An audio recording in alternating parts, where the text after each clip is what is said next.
Hello and welcome to Idea TV News Update. I am Cynthia Bassi. We begin with the headlines. NCC pushes for regional digital integration. Cameroon to crack down on electricity fraud. Federal University Oye EKITI VC urges innovation to sustain growth. Zambia and Finland deepen tech and digital partnership. And away from Africa, Indonesia landslide death toll rises to 74. And in health, U.S. approves $5.88 billion package to boost global HIV response. In business, U.S. extends AGOA duty-free access to African countries through 2026. And Nigeria launches national halal economy strategy to tap $7.7 trillion global market. And in sport, ARUNA leads Nigeria at 2026 ITTF Africa Cup in Libya. Now the news in full. The Nigerian Communications Commission has reaffirmed its commitment to advancing digital integration across West Africa. Speaking in Abuja today, Executive Vice Chairman Dr. Aminu Maida highlighted ongoing efforts to harmonize policies with the West Africa Telecommunications Regulators Assembly, aiming to reduce roaming charges and improve connectivity across the sub-region. Dr. Maida outlined key response priorities, including completing cross-border fiber optic networks, strengthening infrastructure security against vandalism, aligning regulatory frameworks, and expanding affordable broadband access to rural communities. He stressed that regional digital cooperation is essential for trade, education, and innovation.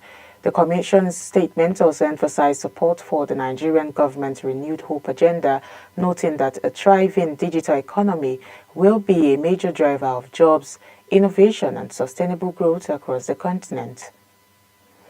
In another news, the Cameroon government has announced a nationwide operation against electricity fraud set to begin on the 15th of March. The move aims to curb annual losses estimated at over 60 billion francs, which have strained the country's power sector and hindered investment in public electricity services.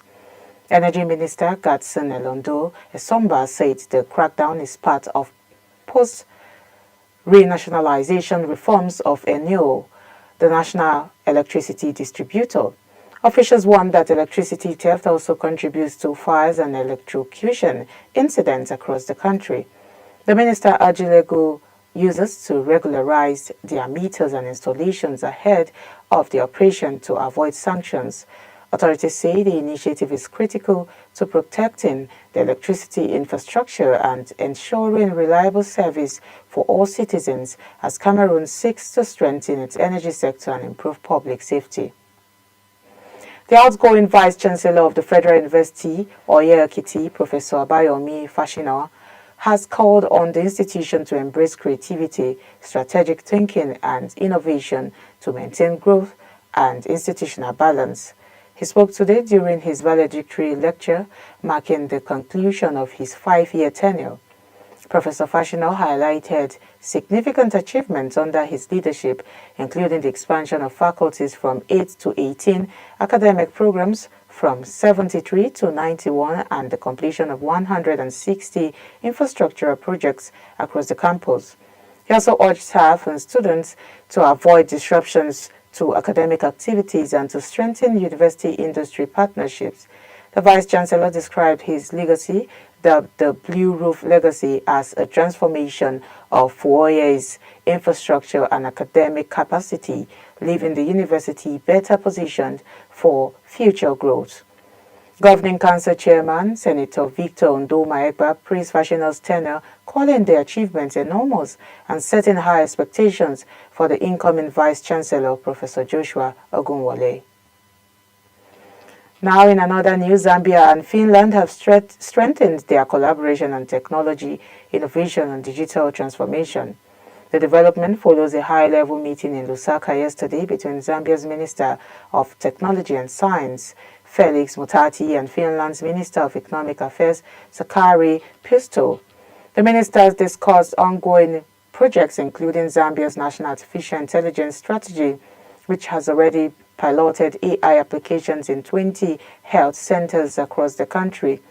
They also explored ways to expand innovation support for startups, digital skills development, and potential partnerships with Finnish companies such as Nokia. Both leaders emphasized the importance of leveraging technology and digital skills to drive Zambia's economic transformation, enhance innovation, and strengthen international cooperation.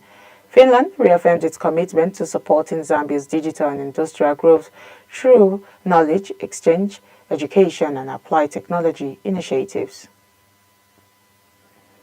We now go on a quick break. The news continues when we return.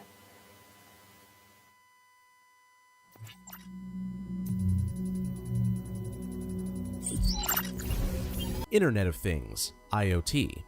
The Internet of Things, IoT, is all about creating a connected network of physical devices, from smart refrigerators to industrial sensors that collect and exchange data. IoT applications are driving efficiency in industries like healthcare, manufacturing, and transportation, but security vulnerabilities are a growing issue. With more devices getting connected, cyber attacks targeting IoT systems have surged. Despite these challenges, the IoT market is forecasted to reach $1.6 trillion by 2025, making it a pivotal technology in smart homes, cities, and industrial processes.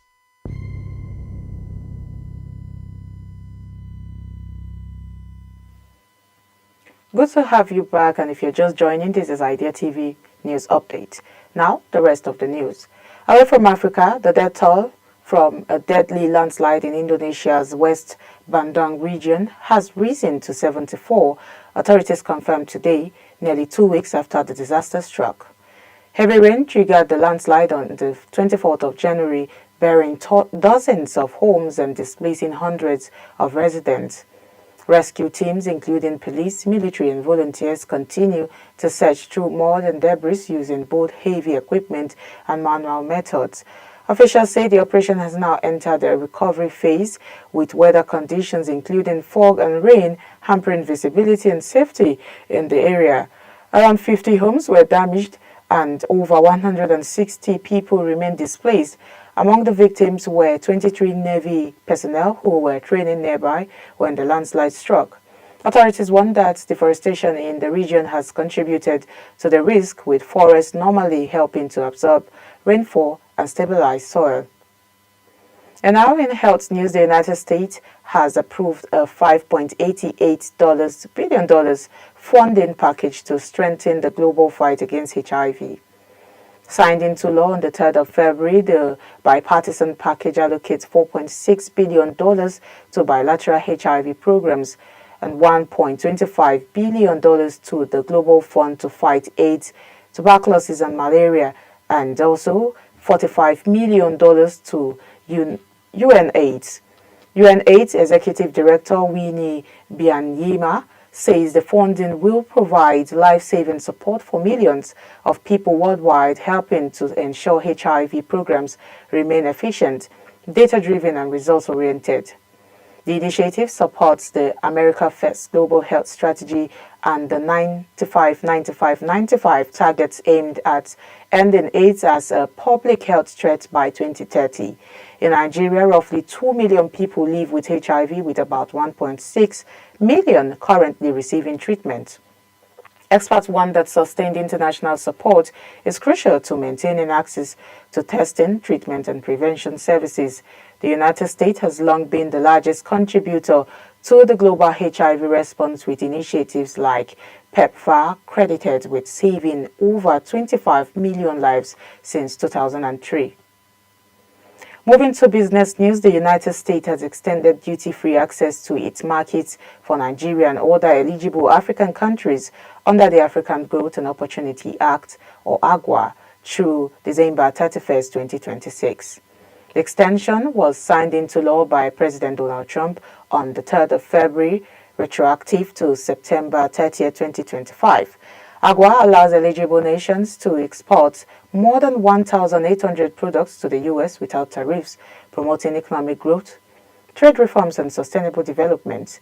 U.S. officials say the program encourages political reform, human rights protection, and anti-corruption measures while expanding market opportunities for American businesses and farmers. Nigeria remains a key beneficiary of AGOA. Between January and October 2025, the U.S. posted a $1.45 billion trade surplus with Nigeria, driven by strong export growth. Experts say the program not only boosts African exports but also strengthens institutional development and trade relations across the continent. Still in business news, Nigeria has launched its national halal economy strategy, aiming to position the country within the $7.7 trillion global halal market. The initiative, unveiled Thursday at the Presidential Villa in Abuja by Vice President Kashim Shettima on behalf of President Bola Ahmed Tinubu, seeks to accelerate economic diversification and boost Nigeria's gross domestic product by an estimated $1.5 billion by 2027. The strategy targets multiple sectors including food and beverages, pharmaceuticals, cosmetics, logistics, tourism and finance. Vice President Shetim Kashima said the plan provides a clear roadmap to align Nigeria's capacity with global halal standards, emphasizing disciplined and inclusive implementation to create jobs and expand exports. The initiative will be chaired by Minister of Industry, Trade and Investment, Dr. Jumoke Oduwole. This move builds on Nigeria's earlier engagement with Turkey, where both countries signed an agreement on halal quality infrastructure to strengthen standards, certification and international acceptance of Nigerian halal products. Officials say the strategy will also promote import substitution, foreign exchange generation and sustainable economic growth. And now finally in sports news, Nigeria's table tennis star Quadri ARUNA will lead the country's charge at the 2026 ITTF Africa Cup set to take place in Libya from Saturday, February 7 to Monday, February 9th. ARUNA, a five-time champion, will be joined by Omotayo Olajide in the men's singles, while Fatimo Bello and Ajoke Ojomo represent Nigeria in the women's event.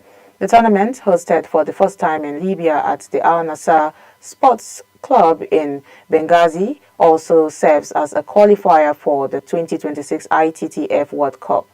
ARUNA aims to reclaim the men's title Nigeria lost, a last one in 2024, while Bello and Ojomo hope to secure the country's first women's singles championship since 2003. Defending champions include Egypt's Omar Assar in the men's category and Hannah Goda in the women's event. Both have dominated recent competitions, setting up a highly anticipated clash with Nigeria's ARUNA and rising contenders from across the continent. And that's all we have for you on Idea TV News Update. But before we go, here is a recap of the headlines. We brought you news that NCC pushes for regional digital integration and Cameroon to crack down on electricity fraud. Federal University or EKITI VC urges innovation to sustain growth. Zambia and Finland deepen tech and digital partnerships. Away from Africa, Indonesia landslide death toll rises to 74. In health, U.S. approves $5.88 billion package to boost global HIV response. And in business, U.S. extends AGOA duty-free access to African countries through 2026. Still in business, Nigeria launches national halal economy strategy to tap $7.7 trillion global market. And finally, in sport, ARUNA leads Nigeria at 2026 ITTF Africa Cup in Libya. Now, do not forget to follow us across all our social media platforms at Idea Television. I am Cynthia Bassi. Thank you for your time.